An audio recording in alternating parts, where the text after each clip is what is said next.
এই মুহূর্তে অন্য ব্যক্তি আসা কিছুক্ষণ পর পরে এই কথা বলে আপনি যা আপনার কাছে আসছে তা থেকে আমাকে কিছু দেন, আমাকে কিছু জানান, আমি কিছু আপনি করে আমার আপনার শুধু আসছে। অন্য ব্যক্তি যা দেখে না রসুলের সামনে তারা আছে, তো রসুলের বিরক্ত করতেছে এই অন্য ব্যক্তি কেন আমাকে বিরক্ত করতেছে? কারণ আমি কোনো বড় বড় লিডারদের সাথে কোনো ব্যক্তিদের সাথে আমি বোঝাচ্ছি আর এই অন্য ব্যক্তি কিছুক্ষণ পর পরে একটি কথা বলবো। তো এই জন্য রসুল আকরাম সাল্লাল্লাহু আলাইহি ওয়াসাল্লাম বিরক্ত করে তার থেকে মুখ ফিরিয়ে দিলেন এবং একটা অনাগ্রহ দেখালেন এবং ওই ব্যক্তি অন্য ব্যক্তি বারবার সে তার কথা বলেই যাচ্ছে। আল্লাহ তাআলার কাছে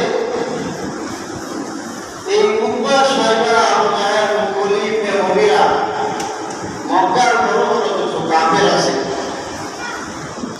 এই কাফেরদেরকে রাসূল নসিহত করতেছে আল্লাহ সুবহানাহু ওয়া তাআলা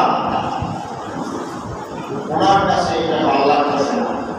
কারণ আল্লাহর কাছে ভালো লাগতেছে যে ব্যক্তি নিজের উদ্যোগে নিজের আগ্রহে নিজের আত্মাকে শুদ্ধি করার জন্য আছে সেটা হল